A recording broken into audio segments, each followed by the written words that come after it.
semua yang ada di rumah itu terkena COVID.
Saya juga nggak sadar dia acecep. Gara-gara dia nih, semua kena satu rumah. Coba Bu, kasih lihat itunya. Kasih dong Ibu.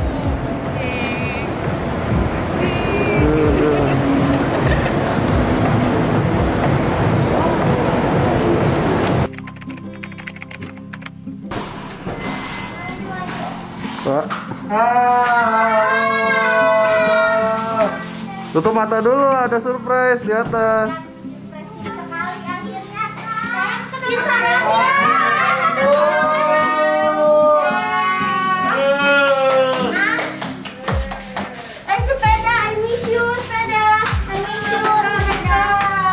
Lalu tutup matanya dulu.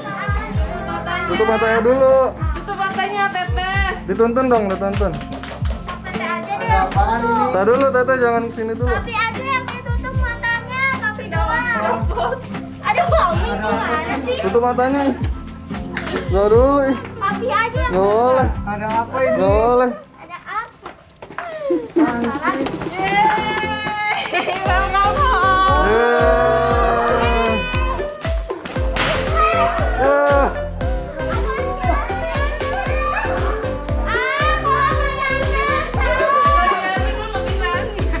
Di sana, di sana.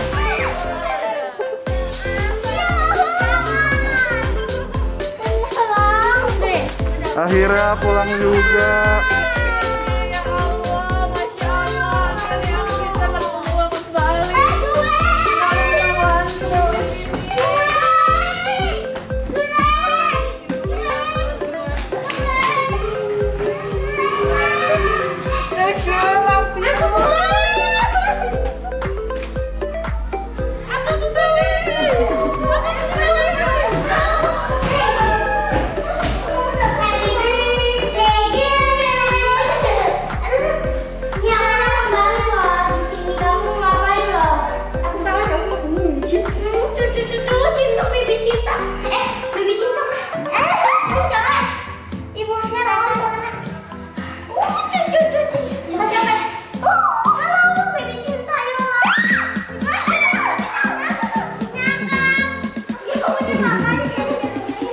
Ke bawah yuk, ke bawah yuk. Bangun dulu.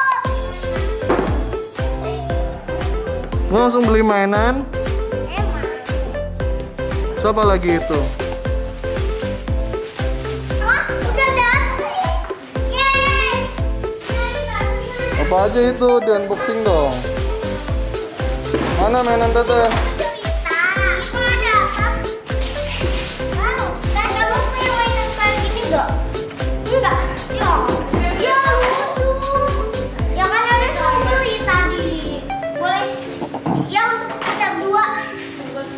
Ini bubble. Ini ada puncak bintang. Kalau mami ada bukan punya adik. Ada ini. Ya ini yang adik juga. Udah. Ini yang adik ada ini. Ini ada tumbler. Ada terus satu lagi bukan itu. Ya ada bibi pada nyapu. Ya ada bibi pada nyapu tuh.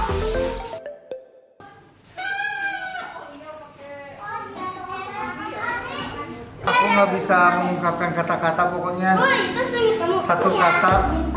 Coba buka. Terima kasih sama istri aku. Pokoknya yang udah tolongin aku lagi demam tinggi, nyiapin semuanya. Pokoknya bener-bener lah jaga kesehatan, jaga imunitas. Pokoknya hindarin kalau nggak terlalu penting ketemu sama orang-orang. Pokoknya jaga kesehatan lah, pokoknya yang paling penting. Itu yang paling penting. Kenapa jadi takut sama kakak? Kasihan deh lo. Kenapa ya? Sama aku. Oh iya bentar. Snack basahnya. Ayo kita makan. Kamu ada snack basah? Audrey di mana Audrey? Oh di atas ada. Masih di mobil. Aku kayak mimpi. Aku kayak mimpi. Mami boleh nggak? Makan dulu sayang. Oke. Yuk langsung kita unboxing mainan. Ayo. Bismillah aja. Ih botak jelek. Bismillahirrahmanirrahim. Bismillahirrahmanirrahim. Aku belajar ya. Semua aku mau botakin. Anggap penebus dosa-dosa aku, ngilangin, ngebersihin semuanya. Amin. Yuk. Bismillah. Tapi jangan dibotak. Papa rambut Tiko. Ngapain dibotakin? Tahu. Tapi mau botak nggak juga ganteng udah gitu. Enggak. Ya nanti kalau dibotakin nggak ganteng loh. Biarin lah, tanggung. Tapi udah niat loh. Biarin lah tapi. Ya karena padahal Dari kamu depan kemarin, ini. padahal kamu kemarin nyesal loh. Anjay. Iya body Wow. jauh. Si Ade. Wow. Udah sih Pi, kalau mau dibotakin itu ngasal. Awalnya ini lah gejala ya apa sih? Nggak kuatin warnanya itu, warna ya. hijau. Nah tapi jelek warna hijaunya, terus kakak pakai warna hitam. Nah yang ini warna merah, tapi warna merahnya jelek, nggak ada gradasi gitu. Terus kakak pakai gradasi. Masa tuh nggak beli alat yang gede? Ini juga jelek warna Bukannya kita birunya. tuh punya ya. Kalau yang dulu udah retak. Di sini ada nggak? Ya ada. Ih, botak. Tapi apa bermukul botak? Udah sih, nanti papi bakal menyesal dibotakin. Enggak. Iya, Salat dulu nggak deh? enggak. Oke.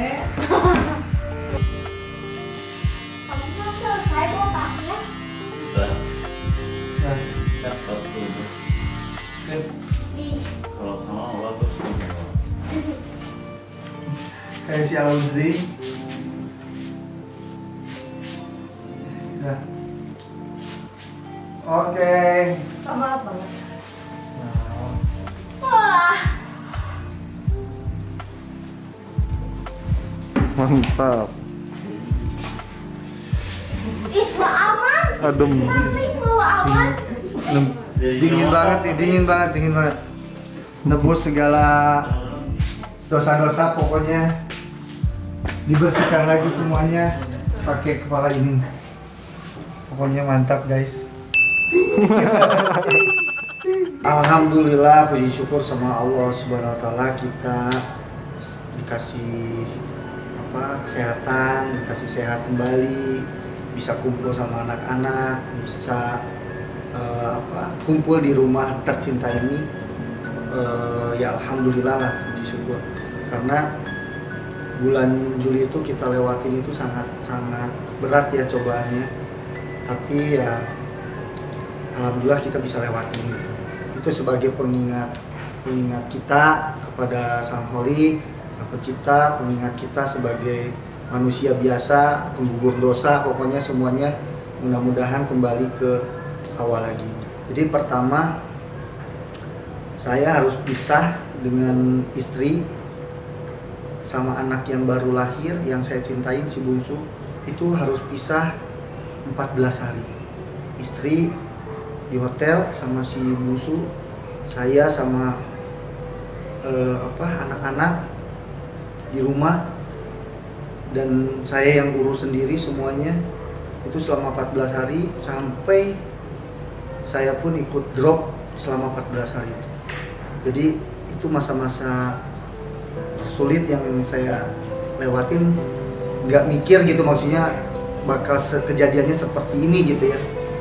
Nah 14 hari itu kita pisah itu karena semua yang ada di rumah itu terkena COVID, kecuali istri dan si bungsu. Allah kasih keajaiban, Allah kasih keberkahan buat istri sama si bayi bungsu aku itu tidak positif COVID. Jadi Allah tuh masih baik gitu sama keluarga kita tuh, masih luar biasa gitu, ngasih cobaan tapi dipilih gitu, maksudnya kamu jangan sampai nih kamu kena, karena kalau bayi kena kan kebayang gitu ya, maksudnya bakal repotnya seperti apa gitu. Jadi Allah lindungin si bayi yang baru lahir itu beserta ibunya, dan diantara semua yang ada di rumah, dari mulai asisten, supir, mak masak, semua yang ada di rumah itu positif, kecuali istri sama si bungsu, si dede bayi itu. Kronologisnya, yang pertama kena itu adalah supir saya. Supir saya terus berurutan per 3 hari kena ke mak masak, kena ke yang ngasuh teteh, kakak, asisten, semua sampai satu rumah itu saya isolasi di luar rumah. Di luar rumah saya kasih tempat untuk isolasi khusus, karena mikir saya sama anak-anak masih aman. Ternyata jarak dari udah asisten kena itu 4 hari ya, 3 hari. Teteh demam, tapi teteh demam katanya pas dipegang. Ya Allah ya Rabbi, ternyata panas kan gitu kan. Aku udah curiganya, wah jangan kena COVID. Karena susternya kena. Jadi aku langsung swab, ternyata hasilnya positif. Itu swab antigen ya. Besoknya PCR. Ternyata Adifa pun kena. Nangis lah di situ. Istri sama saya langsung aku isolasiin gitu. Udah sayang, kamu pergi aja ke hotel, karena mikirnya kan bayi. Di situ bener-bener kita nangis semua. Histeris. Kakak sampai teteh sampai teriak. Terus istri aku juga nangis karena kaget gitu, karena si dede bayi kan nggak bisa dipakein masker kan. Jadi mau lewat di rumah itu rumah tuh kayak udah kontaminasi banget gitu, maksudnya udah. Nah, kan di rumah banyak banget orang-orangnya, asistennya, terus. Ya intinya rumah udah terkena semua lah, kasarnya udah terkontaminasi semua gitu. Jadi waktu itu udah nggak mikir panjang, udah kamu berangkat aja ke hotel. Dia sampai mikir sendiri bawa bayi, langsung nyampe di hotel sama kakak waktu itu ya, bertiga, kakak belum positif. Besoknya aku nelfon ke istri, bilang kakak tuh disuapin kalau nggak salah sama papi gitu, sendoknya sama teteh sama kakak. Kamarnya langsung dipisah, jadi kakak sendiri, istri sama dede bayi. Jadi udah pisah kan sayangnya, udah pisah. Nah ternyata jarak 2 hari 3 hari hasil PCR-nya kakak positif dan kakak demam. Nah keadaan kayak gitu, Aku nggak tahu nih, nggak ada tempat perlindungan kemana lagi, nggak ada tempat yang bisa aku rasa aman. Akhirnya aku disuruh sama orang tua aku buat datang ke rumah mama aku yang di Cianjur, dan mama aku udah siapin semuanya katanya di sana. Terus di saat kita datang ke sana, feeling aku nggak enak dan aku nggak mau. Baru juga datang aku langsung balik lagi. Nah ternyata pada saat kita balik lagi, besoknya keluarga aku yang di Cianjur pun positif semua. jadi kebayang kalau istri aku bareng terus di sana pasti Pasti kena. kena juga gitu. Cuma dia pengen balik ke Jakarta karena dia nggak mau jauh sama anak-anak sama aku gitu. Karena kalau ada bapak takut susah. Dan papi juga sebenarnya waktu pas anak-anak kena, aku tuh masih negatif, tapi mengorbankan diri buat anak-anak karena anak-anak gak ada yang ngurus, gak ada yang jagain. Jadi mau nggak mau ya udahlah, jangankan ya maksudnya sakit gitu, nyawa aja buat anak aku kasih lah, nyawa aja buat anak aku kasih lah, kasarnya gitu kan. Jangankan minta sakit, nyawa aja saya kasih. Jadi ya udahlah, lewatin gitu. Nah jarak 2 hari barulah aku positif, mulai kerasa demam, batuknya kalau papi cuma sehari sisanya demamnya itu 9 hari saya nggak turun. Kalau untuk anak itu gejalanya cuma 2 hari, setelah 2 hari ya udah biasa karena mungkin imunitasnya masih bagus, jadi gejalanya itu cuma sebentar, sisanya ya udah biasa.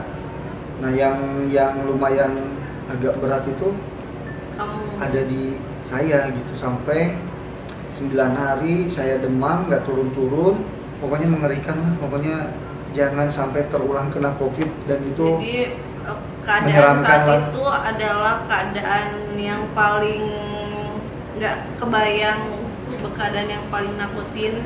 Kenapa? Karena bukan cuma sakit, tapi kita ngelihat orang yang kita sayang sakit, tapi kita nggak bisa nemenin, kita nggak bisa ngurusin, kita nggak bisa ngobatin. Dan keadaannya waktu itu adalah kurang dari 1 minggu setelah lahiran. Jadi belum 1 minggu lahiran, baru 5 hari, tiba-tiba harus pisah, harus ngurusin bayi sendiri, harus ngelakuin semuanya sendiri yang biasanya serba dibantuin ya. Nah di situ bener-bener kayak dia setiap hari nangis karena lihat selalu nanya ke kakak, tolong temin papi suhunya berapa, 38, 39, dan saya nggak pernah, suhu itu nggak pernah turun. Jadi turun sedikit 37,5, jarak 5 jam naik lagi 39, 40, selalu setiap hari kayak gitu. Jadi udah saya ngelewatin kayak mikir ya udahlah ya Allah aku pasrah aja gitu, ya udahlah ya Allah aku pasrah aja gitu. Udah bingung gitu karena datang ke rumah sakit Pondok Indah, rumah sakit Mayapada, semua penuh, nggak ada yang nerima pasien COVID, penuh semua. Nah akhirnya aku tiap hari video call sama teman saya, itu udah kondisi aku udah drop banget, udahlah pasrah. Istri ya hubungin teman-teman semua, ya alhamdulillah Allah masih kasih jalan buat saya sehat, buat saya selamat. Dan setelah itu akhirnya kita bisa dapat obat-obatan, bisa dapat pelayanan, bisa dapat perawatan, sampai akhirnya keadaannya membaik, dan setiap hari tuh benar-benar kayak naik roller coaster rasanya, karena kita nggak tahu orang yang kita sayangin itu bakal bisa bertahan apa enggak, Kayak aduh bener, ceritain nih, makan nggak enak, minum nggak enak, nggak ada rasa sama sekali, nelen juga nggak enak karena nggak ada rasa, terus demam, ya pegel-pegel badan gitu, bener-bener nyiksa lah. Jadi kalau yang bilang COVID itu nggak ada, menurut saya itu keterlaluan lah, keterlaluan. Karena banyak teman-teman kita ya, malah teman dekat, banyak kabar duka gitu dari teman-teman kita, teman dekat gitu, ya apa, selama pandemi ini gitu. Iya, jadi setiap hari itu berasa lama banget dan ya, itu melewati 14 hari ini. Ngitung hari kapan bisa ketemu sampai aku setiap hari bikin kayak kalender not gitu. Apa namanya ya, tanggalin per hari yang udah kelewatin sambil ngurusin Audrey, sambil cari-cari obat juga, sambil cari pelayanan buat dapetin suami perawatan, sambil semuanya lah, sampai handle makanan dan semuanya itu gojekin, kirim gojek dan sebagainya. Alhamdulillah banget kita bisa lewatin bareng-bareng. Aku disuapin sama kakak, suapin sama teteh. Jadi awalnya tujuannya mau ngerawat, malah jadi dirawat. Ditemenin tidur, ditemenin sama teteh sama kakak. Lihat handphone tuh udah pusing banget. Jadi sampai aku tuh nazar kalau aku sembuh, aku bisa lewatin ini, aku mau botakin rambut gitu. Maksudnya ya buat apa, ngebersihin lah semuanya biar dosa-dosa atau apa aura negatif tuh kebuang lah gitu. Tapi katanya yakin Pi, katanya kan jelek tapi nggak apa-apa lah, jelek yang penting sehat, gak usah jelek, ini udah punya istri cantik, udah punya anak, yang penting sehat, itu Pak, yang paling penting itu sehat. Benar nggak sayangnya? Jadi di saat itu uang itu nggak ada artinya, tapi nggak kebayang kalau yang memang nggak ada materinya juga, maksudnya nggak ada uang dalam kondisi keadaannya seperti kamu, karena nggak semua orang keadaannya berat. Jadi pada orang yang keadaannya berat, dia nggak ada ininya juga, itu benar-benar pasti jauh lebih. Ya kasarnya buat beli obat aja susah, karena obat COVID itu banyak banget yang dimakan, sampai nggak tahu lah berapa ratus kali aku makan obat juga gitu. Jadi yang paling penting, hikmah yang bisa kita dapetin dari semuanya adalah kita harus minimal menjaga prokes untuk diri kita sendiri. Jadi kita nggak bisa nuntut orang lain, tapi kita bisa jaga prokes untuk diri kita sendiri. Mungkin alasannya klasik, masker, cuci tangan, terus hand sanitizer, jaga jarak, itu kedengarannya klasik, tapi memang itu yang harus kita terapin karena sumber penularannya cepat dan memang dari situ. Kalau misalnya kita bisa menjaga prokes kita, mungkin akan mengurangi ya penularannya ataupun gejalanya, karena di balik tadi yang prokes itu ada yang paling utama, yaitu jaga imunitas tubuh. Karena virus ini bisa dilawan oleh imunitas tubuh kita. Jadi kalau ya juga jangan drop. Jadi ya lawan dengan imunitas tubuh kita gitu. Tapi ya balik lagi, karena virus ini tidak semua orang itu gejalanya sama, tapi setiap orang itu pasti gejalanya berbeda-beda gitu. Ya apa, yang paling penting itu ya proteksi diri kita, jaga kesehatan, ya kan, jaga imun kita, makanan kita dijaga. Terus kalau misalkan tidak terlalu perlu untuk bertemu dengan orang, ya hindarin untuk sekarang, dan lupa vaksin juga. Dan yang paling penting jangan pilih-pilih. Sekarang di zaman yang memang kita nggak tahu orang itu bakal nularin sama kita apa enggak. Dan menurut aku vaksin itu benar-benar penting, apalagi kita udah difasilitasin. Jadi jangan takut A lah, B lah, C lah, dan jangan pilih mau vaksin yang A lah, B lah, C lah. Jadi pakai dulu ban renang kita sebelum kita berenang, kalau kita nggak bisa berenang. Kok banyak yang berenang pakai ban tapi kelelep, tapi meminimalisir gitu. Jadi bisa mengurangi gejalanya juga. Jadi jangan tabu untuk vaksin, jangan takut untuk vaksin. Dan yang paling penting jangan bilang bahwa ini tuh konspirasi. Bukan, COVID itu real dan nyata.